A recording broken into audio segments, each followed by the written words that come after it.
Howdy, Joseph. Hi, hello, how are you? We heard the news, We're quite enthused. and the only thing to do What should we do? is strum this guitar And sing to the stars. and serenade you. You survived, and that's true. I thought I'd send a little wish to you. That is a mighty fine feeling. But hey, let's pick it up. All right. That's more like it. Yeehaw! Play it for Joseph. All right, now where were we? Okay, you're still standing, and that's pretty great. Joseph! You know what? You kicked its butt. It's time to celebrate. Joseph! Wurzel jingle jangle. It's time to do-si-do. So grab yourself a partner and let's see go. Cause it's a Jingle jangle here and a jingle jangle there. A jingle jangle inspiration everywhere. A jingle jangle here and a jingle jangle there. a jingle jangle inspiration everywhere. All right. That's how you tell it.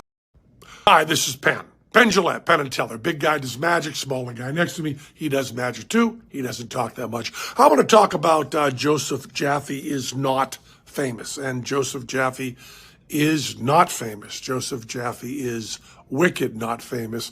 Joseph Jaffe is superlatively not famous. And for good and sufficient reason. I mean, maybe his guests are famous. Maybe his guests are famous. He gets some famous people on his guests, but Joseph Jaffe himself is not famous. That's the important part. You can have famous guests and still not be famous. And if you want an example of that, well, Joseph Jaffe would be a really good example. Teller would do a better job at a talk show, and Teller doesn't talk, which you'd think would be one of the major qualifications of being on a talk show and not being famous. What's that, Teller? Oh, yeah, Teller says, Joseph Jaffe, not famous. Love you. Peace. Am I being overconfident? Am I becoming complacent about complacency? I think you are. Oh, he's not the Messiah, he's just a very naughty boy.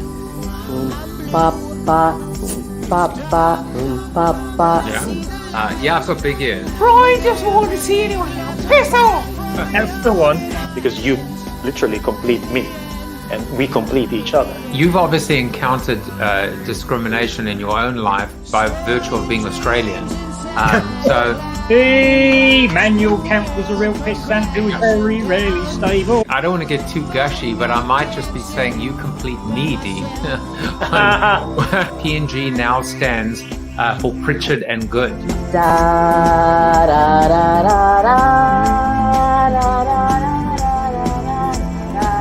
Branding is not a bad blind date.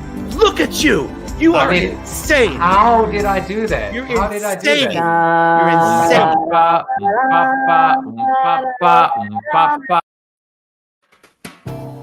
Well, hello everybody. Welcome back. Welcome back. Happy New Year. It is 2022. A little bit of a longer intro for you. And as I'm watching it, I'm smiling. I'm enjoying what I see. And I'm also freaking out thinking, I definitely forgot to put on underwear this morning, or I forgot to pack underwear on my travels. You'll see what I mean by that in the seated soliloquy. Hello to everybody. Mr. David Libby, he said, of course we missed you. And Tom Morris says, yeehaw! Great to be back. A new friend of the show, Lubna, is here, and she says, hello. And hello, Lubna. We are so happy that you guys are here. There is so much to get to today. I am just thrilled. It's been almost a month, and I have to say, I kind of enjoyed the break, and yet I missed you. I didn't miss the fact that there is a QR code that allows you to get a little bit of free Jaffe. I'm not even sure I did that right. Maybe I'll be giving away 1,000 Jaffe coins, 100 Jaffe coins, 1 Jaffe coin, 1/10 of a Jaffe coin. I'm not even sure that I did it correctly. Such is the rust associated with coming back after a while. Mr. Mark Masters is here. He says, good to see you back and not late in the night. I did it for you, Mark. I did it for Tom Morris. I did it for all the people that felt the need to go to bed at 9 p.m. Eastern Standard Time. I did it for Mr. Joey DeMont. Hello, old buddy. I am old. I'm 51 now. I did it for Joey on the West Coast because I know it is a good time for him. I did it for new friends like Derek. Marathon, right? Did I get it right this time? Rhymes with marathon. Speaking of marathon, Sam Silverstein is a marathon runner. More on that soon as well. He said, hello, bro. Looking good. And Mr. Jason Falls is here. Jaffe is back, former guest. In fact, so many former guests. Tom Morris, former guest. Mark Masters, former guest. Brian Piper, not a former guest, but maybe a future guest. He said, excited to start 2022 with some Jaffe. And here's another Jaffe. My brother, Alan Jaffe, is here. Hello, Jaffs. He said as well. Lubna's happy because she too is watching from Europe as well. So it seems like 1 o'clock is a good time. Well, guess what? I am not going anywhere. It is time to get into the show. It is time. I'm going to start off with a seated soliloquy that today is called Rust. I think very appropriate given how I'm feeling right now. Rather rusty. Happy New Year. I'm not sure what the statute of limitations is on saying Happy New Year, but I'll be saying it every single day in 2022. Such is my relief to put 2021 in my rearview mirror. This is my first show back and getting a bit verklempt, and how appropriate that my guest is all about accountability. I certainly need to be accountable to my wife, my family, all of you, and of course, myself. But accountable to what? Perhaps I need to go back to my evolving narrative. In 2020, I reinvented myself. In 2021, I set out to reinvent the talk show. But in 2022, I'm going to monetize it all. That's my story, and I'm sticking to it. I gave myself a 2-year time frame, and that term expires in March. But does it mean that I stop doing what I'm doing? Hell no. But certainly I'll need to make some tweaks, course correct, and ultimately adapt. I've made several changes to the format, including moving to 1 p.m. Eastern Standard Time, which I feel really good about. Lunchtime on the East Coast, mid-morning on the West Coast, cocktails in Europe for Lubna and for Mark. Works for me and hopefully works for you too. I'm putting the creator segment on hiatus for now so that I can rather profile creators as my main guests, kind of like I'll be doing on Fridays. More on that in just a short moment. But what about the stuff that doesn't change? That's an equal challenge. Because first and foremost, I have to remember which square pegs fit into what round holes or don't. Getting back to normal, finding rhythm and routine are critical. Habits and rituals are so important, but there's also the trap of falling back into bad habits, becoming complacent, sticking with things that feel safe or comfortable. That's why I've either discontinued some elements in 2021's format or, like previously mentioned, moving them from the front to back burner. I've also pushed myself to embrace Discord, and more on that soon as well. I have to tell you, I'm just so enthused at what I can bring you in 2022 and how I believe it will transform this entire experience. We all get rusty when we're out of our routine, when we're out of shape. When many of you start to travel again, trust me, you will forget your underwear at home. So it's okay to make rookie mistakes or even make mistakes again. We've all earned a mulligan or two in terms of a do-over, but after that, it is back to work, better, cheaper, faster, with a singular goal in mind, to win. And win we will, win we must, win we will all do together. So now it's time to get on with the show.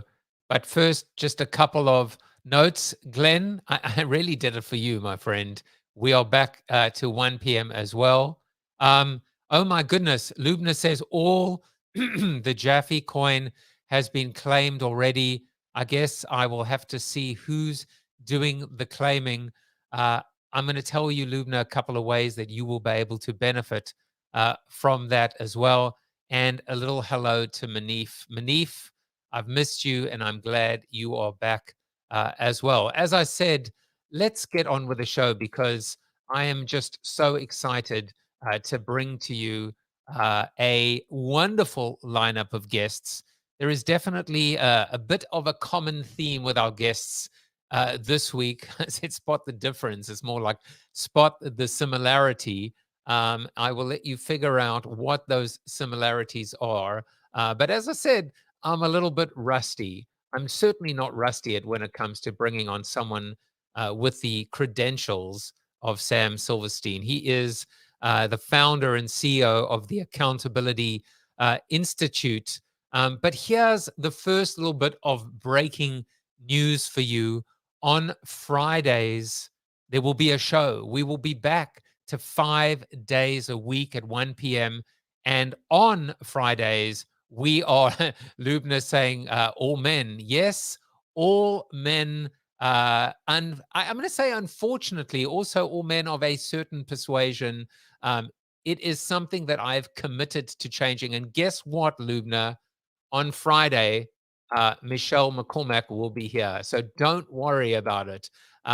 We are going to profile NFT founders every single Friday. We already have an incredible lineup that should take us all the way through February. It isn't just about NFTs or NFT projects. It is about really understanding the origin stories, the genesis, the power of community, the vision, and the roadmap. And I cannot wait to bring some of these incredible leaders and visionaries to the table. So, Lubna, don't worry about it. It is not all men this week. Michelle will be on the show on Friday. And I will skip through this because apparently all of the Jaffe coin has been claimed.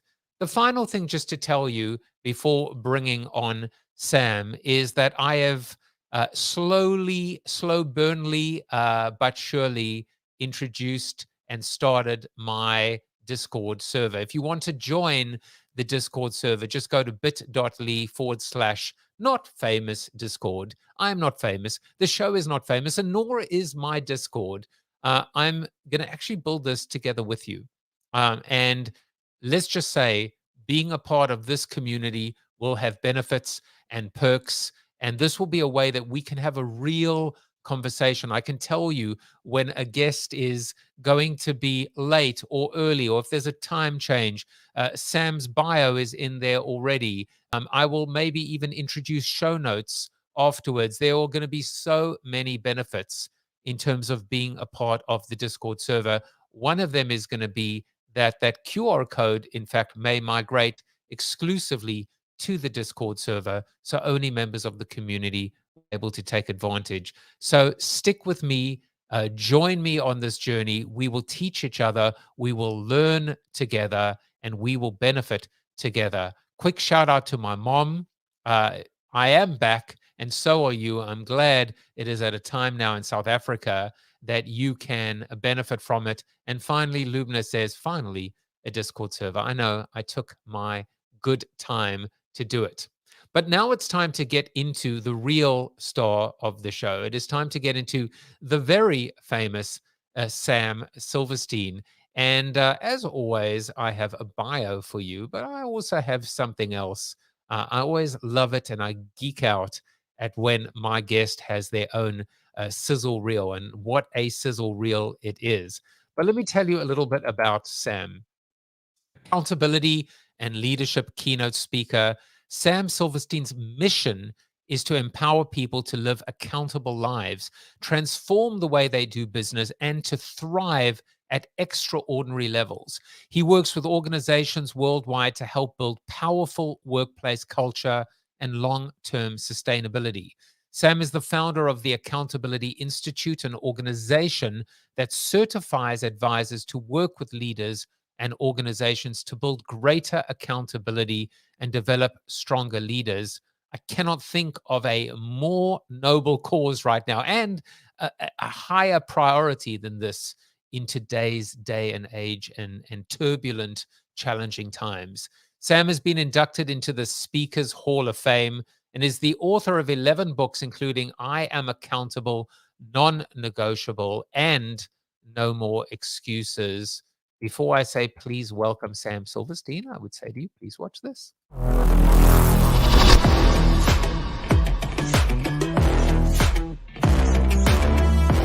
I want to share a view of accountability that is different from probably anything you've ever heard. Before we can expect our team members to be accountable to us, we as leaders have to be accountable to them.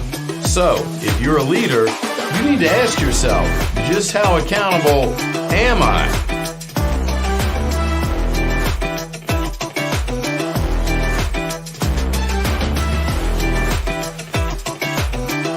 Accountability is the highest form of leadership because accountability is a commitment between people. It's a commitment from the leader to those people around them first, and then an inspired commitment in return. Accountability is not a way of doing. Accountability is a way of thinking, and specifically, it's how we think about people.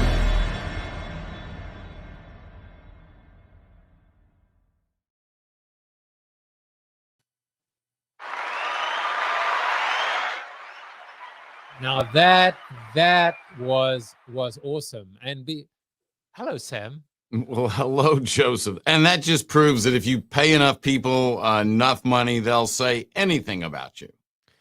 You know what? I am a believer. I'm a believer. I'm a Silversteiner. That was amazing. Before we even get into all the other stuff, I'm like, wait a second, accountability. We'll get into the accountability stuff, but right now, damn it, accountability is not a way of doing; it's a way of being, thinking. So wait, this is interesting to me. It's not about doing, return on investment, about delivering the tangible, or it's about thinking. Tell me more. Well, so everything we've been taught about accountability is wrong. And the reason it's wrong is because we tend to focus on the doing. And that shows up and manifests itself in statements like, I'm going to hold you accountable. Accountability is a way of thinking. It's how we think about people. You see, doing is responsibility. You're responsible for things, but we're accountable to people. Accountability is keeping your commitments to people. If people are involved, relationships are involved. And so it's the relational commitments that we focus on when we work with individuals and leaders and organizations in their workplace culture. It's about the relationships. Organizations that struggle with accountability always struggle with relationships. Okay, so now you've made another fantastic, the synapses are going nutso, that this is about relationships as well. So if we're mind mapping here, we're mapping from doing to thinking to the fact that this is actually about the interoperability of empathy and connection and understanding, teamwork. I can go on, but I won't. Yeah, here's the thing. Accountability by so many leaders is used as a way of manipulating people to do more for them. And so it becomes a manipulative tool, and it's about doing. And that just doesn't work. How do I know it doesn't work? It doesn't work because proof is in the pudding. We struggle with accountability. We struggle with it because we don't really know what it is. And you hear people all the time mix the words responsibility and accountability. In some languages, they don't even have two different words. It's one word. And so we teach leaders to delineate between the two. So here, accountability is keeping your commitments to people. If people are involved, relationships involved. A commitment is no matter what. That means it's absolute. And there's two types of commitment. Now, I hope this is okay, Joseph. We're like jumping in at PhD level on this, but you're a smart guy. You might not be famous, but you're a smart guy. So, But go on. You're saying all the right things. So here's the thing. There's tactical commitments, which is, 1 o'clock Eastern time, I'll be here. Or I'll be here a few minutes early. So you don't worry quite as much as you were worried, but I get that. That's a tactical commitment. I'll have the report to you by noon tomorrow. That's a tactical commitment. Your list of your job responsibilities, your job description, that's a list of responsibilities. And those should be tactical commitments. They're spoken, they're agreed upon. And if you're not living them, well, I don't know why anybody would let you continue to work for them. That's a separate issue. Relational commitments, on the other hand, are commitments like a commitment to live the values, a commitment to stand by you when all hell breaks loose, a commitment to leading people to their potential, to help them be their very best, a commitment to it's all of us, which means if you fail, I fail, and only when you succeed do I succeed. Different types of commitments. Tactical commitments are spoken. Relational commitments, on the other hand, many times are unspoken, but leaders take them on and step them out. Oh, that was fantastic. And now we can actually take a step back. And actually, another step back is to say, Lubna and everybody else that was that said that we were out of Jaffe coin to give away. It's because I was rusty and I only allowed one giveaway. So now I've changed that, and there are at least another 24 for you. So please go ahead and claim a little bit of Jaffe coin. It is my way of recognizing and rewarding people that are actually watching us live. Sam, that to me, that's a different kind of accountability as well. Is that this isn't pre-recorded? It's not canned. I have to be on top of my game. Also, I have to be able to multitask. I have to be able to see that Tom Morris said relationships rule the world, or see that someone by the name of Tiro Mollis, who is new to the show, which generally means he's here because of you, Sam. He said, so the only common denominator in all our failed relationships is our own failed accountability. What do you think about that? I think that's pretty powerful. Let's dissect that. The only common denominator in all our failed is our failed. Yeah. So here's the thing. When I go into an organization, if they're struggling with relationships, I know they're struggling with accountability. If they're struggling with accountability, they struggle with relationships.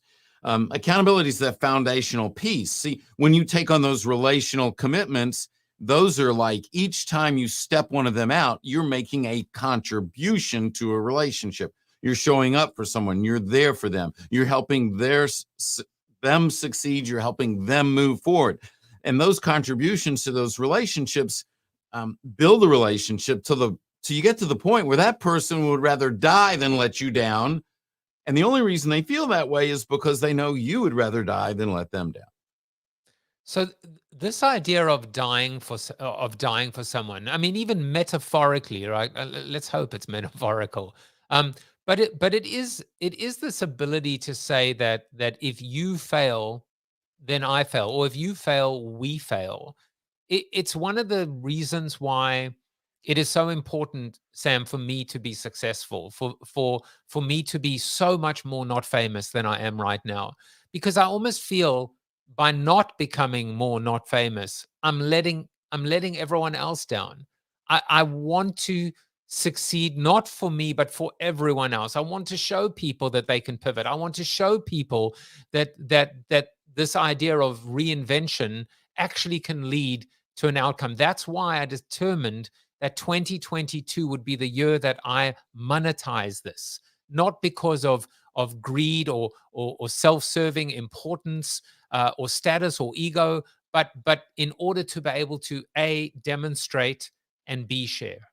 Okay, so there's two things there I want to get to. One, we can look into our not too distant past to see leaders set a prime example of, hey, I don't make mistakes, only you make mistakes. If something went wrong, it was you, it wasn't me, it could never be me. That's not a relational commitment.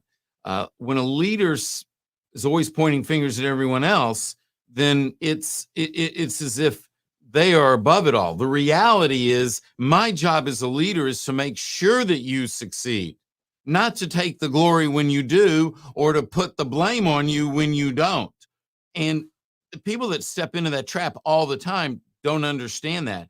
And they allow themselves to be aligned with leaders either in their community, in their businesses, in government. Why would you forget?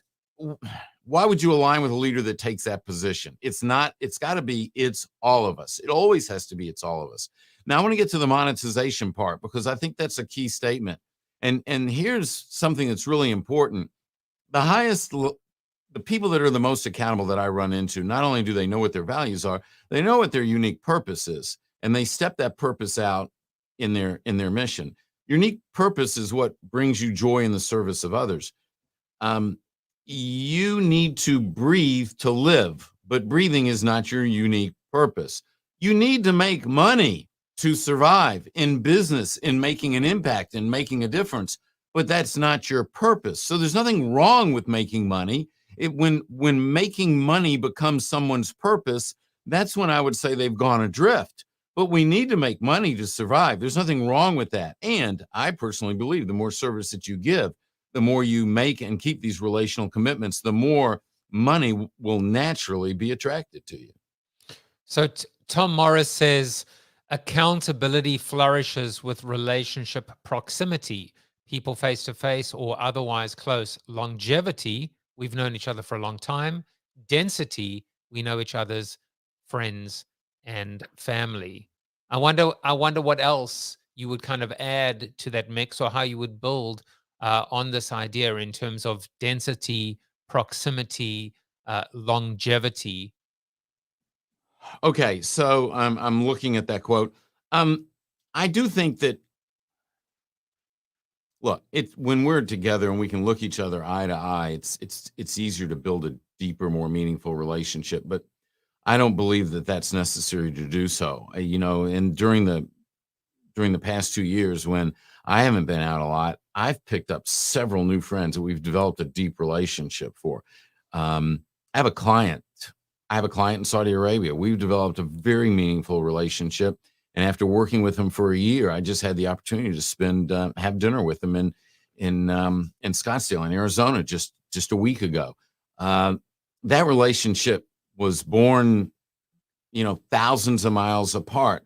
But the reason we came together is we share a similar set of values, and we're stepping those values out, and we're helping each other step those values out. And that's what I believe has forged that relationship. Now, getting together, does that help it? Of course it does. Having shared experiences, you bet that's going to contribute to the relationship. But it's going to be based off of a set of values. And I don't think you need to be in the same room with someone to discover, connect through, and live out those values. So I'm not saying that what was just shared is wrong. I think there's a little more to it. As we get to know each other's families, yeah, there's nothing wrong with that. It certainly is going to help. I think it's there. It's interesting because Tom adds, in a transactional world, close, long, and rich relationships have to be sought and cultivated well. But then Lubna says, would be interesting to hear thoughts on relational commitments in a virtual or hybrid world. And look, Sam, we met in Clubhouse. We met where I was listening to you. It was very clear to me, based on what I heard from you, and based on clicking on your bio and visiting your Instagram page, that you were a man of substance that I just had to have on my show. And that's how we met, and that's how you came, into ultimately my life. But it's so interesting, what Lubna brings up is even the accountability now that someone has to their Discord server, right, to their followers, to people that are watching. There is a new level, a hybrid level, a virtual level of accountability, and it is very much so based on relationships. And I will say, and then I'll hand it back to you, that this is something that I've lived as a very early adopter in the social media world. I call it asynchronous intimacy. These are people that you've never met in the real world that you really actually would die for, metaphorically. Well, let's unpack that. I happened to be on Clubhouse this morning, and when I got off, someone on Clubhouse called me, someone that I met on Clubhouse, someone that I would have never met or built a relationship with had it not been for Clubhouse. And he shared something with me. We had a meaningful exchange for about 10 minutes, and then I had to scoot. I have the utmost respect for this individual. I just think so much of him, and I believe there's a mutual feeling of admiration. At least that's what he's expressed with me. We've never met face to face. Now we will. The time just hasn't presented itself. But I think that the frequency of contact also makes a difference, and I think that when you speak, I have an accountability partner in my life. I speak to him almost every day. We're sharing experiences. We know what each other's values are. We help each other be the best that we can be. We're not physically together. He lives 500 miles away from me, but that doesn't preclude us from deepening the relationship based on being there for each other. You can be there for someone without being able to put your arm on their shoulder. I want to come back to this in a second, but Sean Kanungo, who previous guest on the show, I don't know if you know Sean. I don't, but I would like to. Wonderful, wonderful guy. By the way, Sean did something that was spectacular that I still talk about, which is when the world went to hell in a handbasket. He bought and booked an entire theater that wasn't being used and turned it into his virtual presentation arena. And so him and a bunch of socially distanced teammates and members were actually putting on, theater-like productions at a time when certainly, availability of real estate was in excess supply. He says the problem is that you lose the energy and intimacy online. People are becoming more fickle online, in my opinion. It's funny because I feel like I have more energy today than I even had in 2021. I don't know that I feel like I have more energy, whether it's because you're on the show, Sam, and we're 4 feet apart right now. We might not be able to touch each other, but we're close enough that we could give each other a bit of a hug. Yeah, so and I'm a hugger. And so that I'm glad you used that word. That's a great word, hug. It's hard to replace a really warm, deep hug that you can have with somebody. There is a physical connection that takes place, but everything else has to be in order for all of that to work. And so, what Sean was just sharing, that the principles don't change. There was creativity in play there to go out, to get that theater, to create this studio, to be able to step out the same principles, whether we're able to be together or we're not able to be together. It's like, I believe that if you love somebody, you tell them you love them. It doesn't matter if they're a woman, if they're a man, if they're older, if they're younger. You express your feelings for someone. It's important to know that. I don't want anybody in my life to leave my life one way or another and not know how I felt about them. Well, certainly I love it when I'm with them and I can say it face to face. But if it's, I was on a call with someone the other day and it was just the two of us and I expressed my feelings and how I feel about them. And it was an important moment. And so, look, based on the comments, given a choice, would I rather be with 10 people in a room together than be here virtually with 10 people? Sure. But would I rather be here virtually with 10 people than in my closet alone? You bet. I just want to say, Sam, that I love you, man. I love you too. I love it. I love the way that what this show is born out of. Sometimes first of all, it's genius.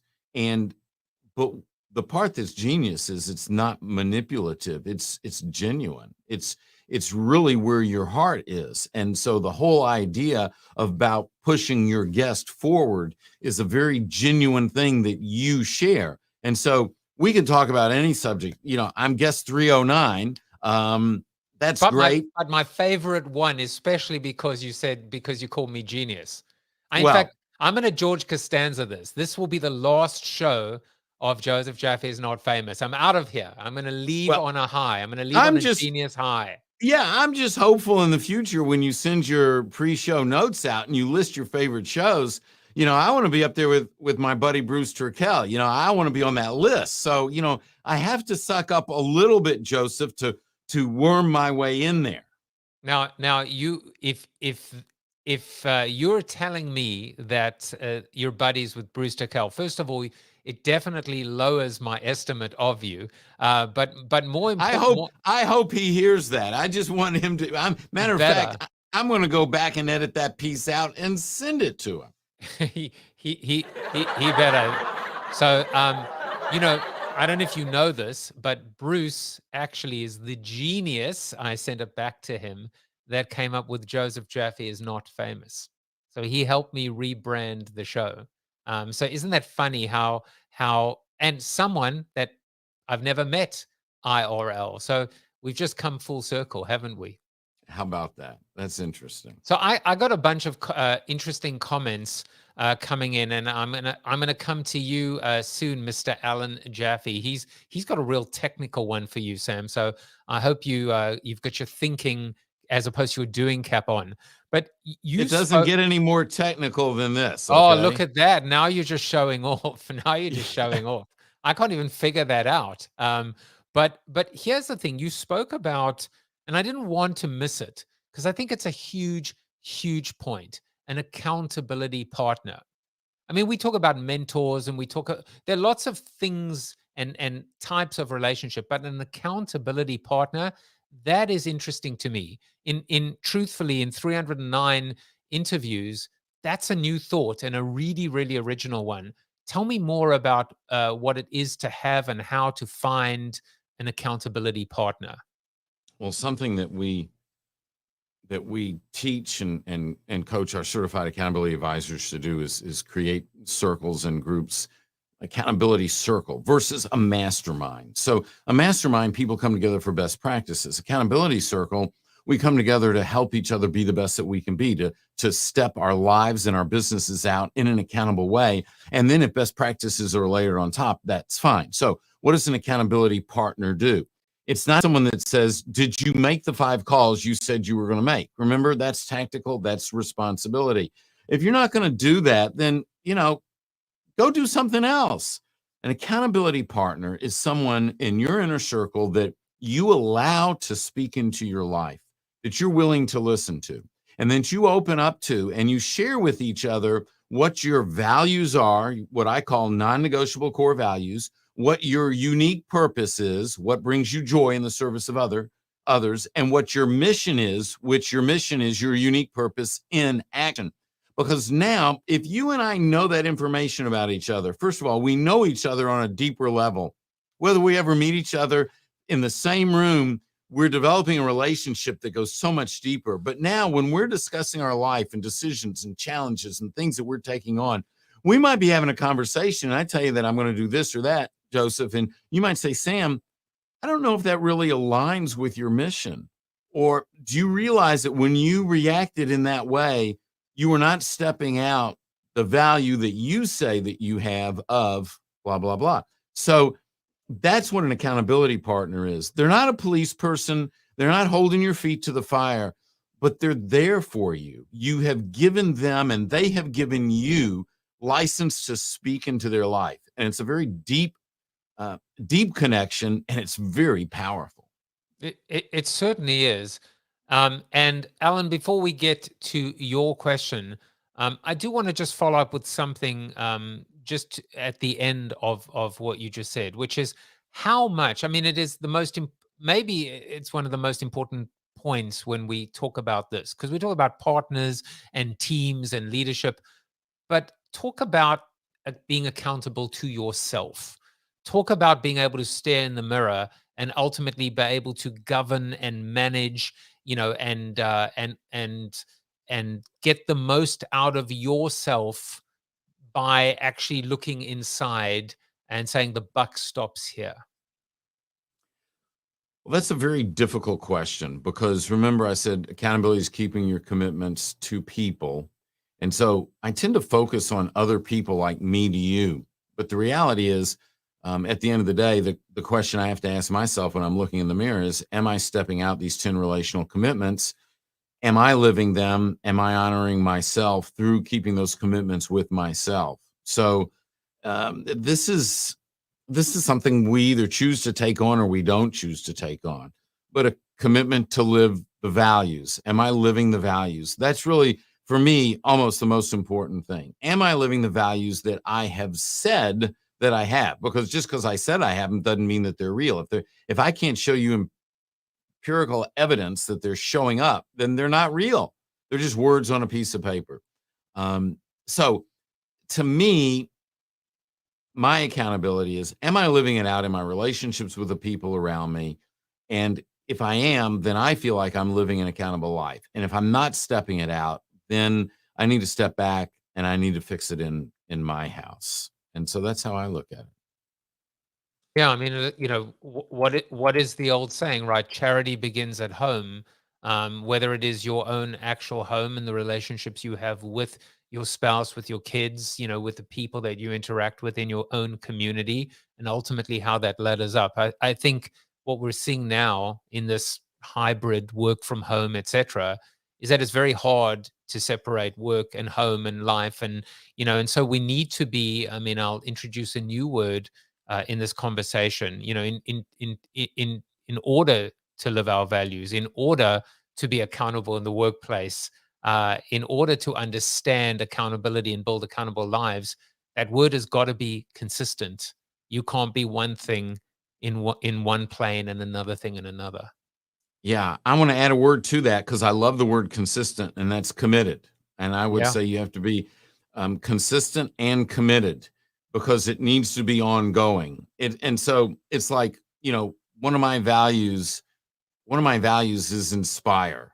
And what does that mean? Well, to me, it says through the use of events, experiences, and evidence, I support the beliefs that I teach. This breathes lives into the beliefs and helps people take action. I help people to awaken to their true purpose in life. And I said values, but really that's part of my mission. And so it's ongoing. It has to be continual. Does it show up?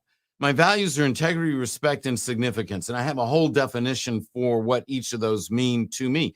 But if they're not showing up in my life, then what good is it? It's kind of like my wife Renee works in my business with me. And a few years ago, I took some responsibility away from her. And that was the sales end of things. I took that away from her. And I took it away because, she didn't really enjoy it. And I knew that. And so I went with an agent. And then I sat down and I said, I'm not taking this away because to give you something else to do. But I want you to take the time and figure out what's most important to you. And I want you to be doing that.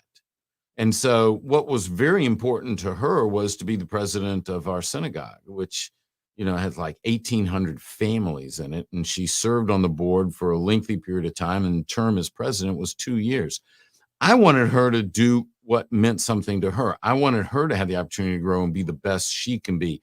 And that wasn't going to happen if she stayed full-time in this business. And so to me, that's what it's about. Starting at home with the people around us, the people we love and we care about. We have a self-appointed president at our synagogue, but that's another story for another day. You mentioned the word selling, and it actually is a beautiful segue into Monday's correspondent, which is Gregarious the Great, talking about entrepreneurship and about the startup life, but specifically selling. So let's watch his segment. It's about 4 minutes. Sit back, relax, and then we'll discuss it afterwards. And Alan, I promise you, we're coming for you. Happy New Year. It's good to be back. And this year, to get things going, I'm going to spend the next, probably the better part of this year, or half of this year, talking to you about one of the most important topics that matters to every entrepreneur, which is how to sell. More importantly, how to present and tell your story. And so I have actually previously written about this. I've got 21 tips I put together about how to give a good pitch after giving thousands of different pitches and presentations in the course of my life. And I'm going to start to unpack some of those lessons for you here and share them with you. By all means as well, if you have questions or feedback or thoughts, feel free to drop them down in the comments so that I'm aware of them, and I will try to react to those as best I can. So why do I think this is such an important topic? Because you are always selling, pitching, presenting in one way or another to somebody, right? Sometimes it's just you trying to convince yourself that you've got what it takes to do what you need to do. Other times you may be trying to convince a customer, maybe you're even trying to convince a mate or a lover. But either way, we are often and almost always in some form of presentational version of ourselves for some part of ourselves. And so I think it's really, really important that every entrepreneur in particular learns how to pitch and how to tell their story in a succinct way that conveys the parts that are most important.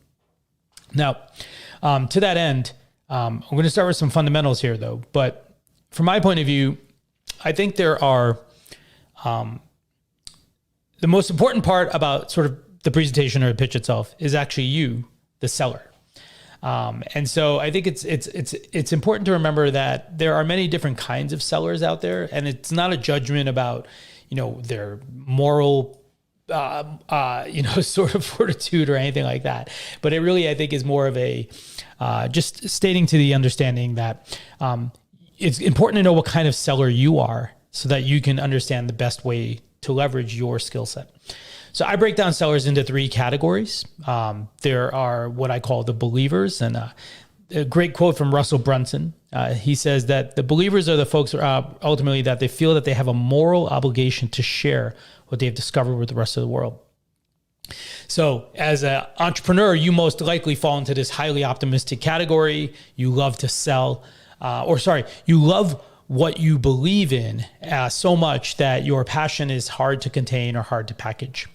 The second bucket there, I think, are the achievers. And so many entrepreneurs get into this because they're good at selling something, but they don't necessarily have the thing that they sell. And this is also another wonderful and great category to be in. But it means that you're competitive sort of by nature, right? And your power to sort of engage and influence and convince fuels much of your activity. And so you are driven by sort of the win, by the ability to sort of get someone to believe what you are talking about, regardless of whether or not you believe it or not. It's just knowing that you can close that actually is really, really powerful. The third bucket, and the last little bit for today, is what I call the concealers. And so I'll just read what I've noted here, that concealers represent a small minority of sellers in my experience, but they are the most fascinating. At heart, I believe they are likely hybrid of the believer and the achiever, blending an outsized sense of optimism with a reptilian need for dominance. I call them concealers because you never know what they truly believe. It's their talent, actually, right? A good concealer can sell anything, anytime, and a great concealer will sell you without you ever knowing it. And I think, for example, folks may think of say a Steve Jobs as a believer, right? But I actually think he's probably a concealer because he's a great salesperson, but he's also a believer in the things that he's talking about. Now, whether or not he always believed those with the same certainty that he may have conveyed, that's totally debatable. But I do think not always wearing your heart on your sleeve is sometimes a great thing to have. Developing that poker face is really important. So the believers, the achievers, the concealers, I think it's just start to think about this and start to understand, where do you fit into the spectrum? What kind of a salesperson are you? And we'll leave it with that, and we'll be back next week with more. So to me, there's an interesting concept as well, which is the quota, which is what constitutes success as well from a sales standpoint. But I wonder, Sam, what you thought of what Gregarious submitted today, and the context that you would provide based on your specific, filter and vantage point. Well, when information is shared in a short time frame, such as what was just done, sometimes it can be taken out of context, and it's hard to fully understand the individual and where they come from. But I would say potentially the most important category was left out, and that's the helper. And to me, when if you're really in sales, my goal should be to help you achieve what it is that you're trying to achieve. Maybe you need your heating unit is out in your house. Well, what are you trying to do? You're trying to heat your house. It's wintertime. I need heat. So I should be selling you what serves you best, not what serves me best, not what rings up the most commission, not what gets me reward points with the manufacturer so that I get the trip to Tahiti in May or whatever the heck is going on. So are you really taking care of someone else's needs? Now, you need to believe in your product. You need to believe in your service. You need to believe that it's going to make a difference. But to me, in sales, if you're not helping someone achieve what they're trying to achieve, then possibly you're more self-centered and it's more about you than it's about them. And you can still make the sale, but I don't think you're making it from an accountable standpoint. Well, I actually love what you did and how you gave a build there, right? The helper, because if I'm connecting dots for a moment, there is a very powerful bridge, which is helping you be accountable to your constituencies. So I, the salesperson, I, the consultant, I, the author, the speaker, I, the show host. If there is true empathy, if there is a true relationship, then it's got to come down to what I would call maybe an accountability extension, a line extension, which is being able to now project yourself beyond and be able to say, who are they responsible? Who are not responsible? Who are they accountable to? Yeah, I think it goes deep. For instance, you had a brief glimpse into my studio here, so you see there's one or two pieces of equipment. I want to see it again. There we go. And Love it. so there's a lot going on, a lot that people don't even understand what's going on in here. But you might say to me, that you're trying to step up your studio, step up what you're doing. I've turned a lot of equipment in here. I'm always upgrading and there's new things coming out and I want to add new capabilities. So I could say, well, you know what you need, Joseph? You need the X110. And it's going to get you to the next level. Well, why am I saying that? Well, because I got a used one right here that I'm trying to get rid of so that I can move into the X120. Well, is that the best device for you? Maybe it is. Maybe it isn't. But where am I coming from? Am I really trying to help you? And there's many times, I used to own a window and door manufacturing business. There are many times that the windows we sold were very high quality. And if it was a piece of property that someone was their budget wouldn't afford it, it might be that they should buy a different product from a different company. It might be that what we offered just didn't give them the best return that they needed, and they need to spend some of that money on something else in that home, not put it all into the windows. And so to me, if you serve people to the best of your ability and take care of them, you might sell a little less to this account, but over the long haul, the referrals, the relationships, we're getting back to relationships, are going to be such that you're going to flourish. And so are you trying to maximize this individual sale? Are you in any business, or are you trying to maximize the impact that it has on the individual that you're working on? And so it's the same thing. Look, if we're in a company, am I trying to maximize the return of this business? Or because if I am, I'm cutting salaries, I'm bringing the whip out, and I'm hitting hard for this week because I'm going to hit those numbers this week. But then what am I sacrificing long term? And so if it's like companies that don't invest in their people, because when times get tough, what's the first thing that gets cut? Education budget. Are you freaking kidding me? The reason people stay with you when times are tough is because you continuously invest in them. They know you continuously invest in them, and they would never dare leave because they're going to stick by you in the tough times because you stuck by them. That's how it works. Oh, I get the horn. I like that. Get the horn. I was going to say marketing budget, but anyway. So I can tell you that we have just got word that the X110 hashtag is now trending on Twitter. So, but the X120, not yet. Yeah. We are going to get into, there are a bunch of fantastic resources, and I'm going to share that with everyone. But he is my brother, and he used to be heavier, but this is what he asked: a heavy question. Is accountability linked to the purpose of the organization? When your team contributes towards something that is tangible, they are inspired and motivated. Using an OKR methodology can bridge the gap. OKR being, which is an objective and key result. So in other words, a very, very clear, singular, goal that everybody buys into, that everybody can see, that is transparent, that is kind of, the North Star, if you will. Yeah, I think goals are important. I did a case study on a builder out of Lubbock, Texas. They're in 4 markets down there. They have a house a day that comes out of production. They make a home a day. They have numbers, metrics, all that's great. That's not what drives them, though. What drives them is their unique purpose, and more importantly, their mission. Their mission is not a home a day. Their mission is going to be to provide affordable housing to people so they can enjoy it. And I'm paraphrasing it. That's not how it's written. But and when I say affordable, I'm not talking low income, but they sell homes in the 175 to 325,000 range. The president of this company, Beaton Bow Construction, has told me they have a waiting list of 1 year for a home. This is before the pandemic, a 1 year wait list for their homes. Can you imagine having to wait a year to buy a new home?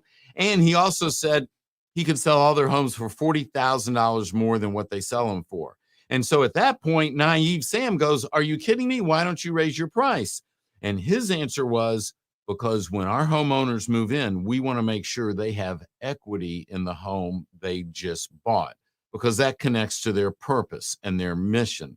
And so I think it's bigger than a number. I think, yes, can we all rally together? We want to hit 1 million units this quarter. We've never done that before. Sure, there's nothing wrong with that.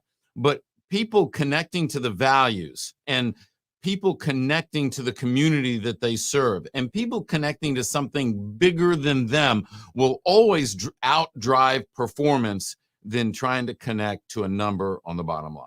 Well said. And you know what? If I've learned so much today about accountability partners, what I call accountability by extension. And if I've learned one other thing, is that accountability is a marathon, not a sprint. Sam, you are a former marathon runner. I think it is very, very clear. I don't know who Whelan is, but that's just a little bit of the low budget Photoshop that we have here in not famous studios. But there is I love that. There is no question that it is a marathon, not a sprint. But Sam, there are a number of fantastic resources as well, and I will make sure that we cycle through them. Tell us a little bit about the Accountability Institute. The Accountability Institute we established this past year, and the goal is, our mission is to build a more accountable world, and we wanted to create an organization with a runway that far exceeds mine, and bring like-minded people together. So we offer the Certified Accountability Advisor program, where people can be certified to take all of our materials, PowerPoint, facilitation guide, participant workbooks, and assessment tools, and work with their clients. So if someone's a coach or a consultant or internal in a company, then you want to check out the accountabilityinstitute.com. We'd love to talk to you about becoming a certified accountability advisor. Wonderful. And, there's another thing that I really loved is if you actually go to Am I Accountable? I went and clicked on it, and this is what comes up as well. What better way to actually demonstrate? I mean, take the first step, damn it, which is, book a call and find out. Absolutely. And quite frankly, that is somewhat of a mistake. Sometimes it goes there. We have a technological glitch, and sometimes it goes to our accountability assessment, which is an individual accountability assessment. And right. And there's also, well, I like like it going there.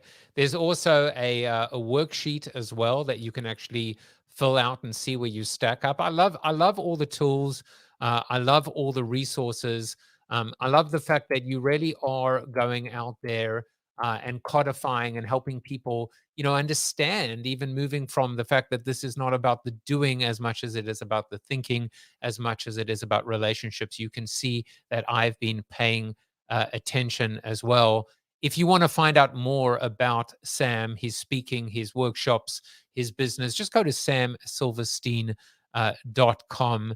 And Sam, before we leave, one of the things that I always do is find a quote. And this is the quote that I found for you today. Accept responsibility for your life. Know that it is you who will get you where you want to go, no one else. And that is by the wonderful Les Brown. Beautiful. Beautiful. I want to thank you for this was moments in the making. We postponed. I think it was due to my own reasons as well, but good things come to those who wait, certainly. And I'm so happy that you were able to help us or help me kick off the new year, I think with an in style. Well, thank you. It's been an honor to be here, Joseph. And anytime I can be of service, happy to come back and visit with you again. Yeah, and absolutely. Every time you come out with a new book, consider this an open invitation to come back. Just before we conclude, I want to just acknowledge a few people. Tom said, great first show of the year as well. I will cycle through some of them in the credits. David Libby says, Jaffe for famous in 2020. It seems like I'm running for Congress. No, thank you. And I even got applause from my mom and my brother, which kind of clearly means that I'm doing something right. Thank you, Lubna. I couldn't have done it without Sam Silverstein. And so in true Jaffe Not Famous style, we look to Chuck Norris to find out, how did Sam Silverstein do today? You are Chuck Norris approved. And I will be back tomorrow at 1 p.m. Eastern Standard Time. Take care, everyone. Bye-bye. Thank you for watching the show about hope, positivity, optimism, and if there's time left over, a little bit of marketing with your host, multiple author, and global keynote speaker, Joseph Jaffe. If you like the show, tell a friend or two. Please subscribe to the show. And if you want to get inside news, previews of upcoming guests, and much more, visit josephjaffe.com/subscribe to sign up for the show's newsletter. And despite the best ministrations of your wife, you still look ugly.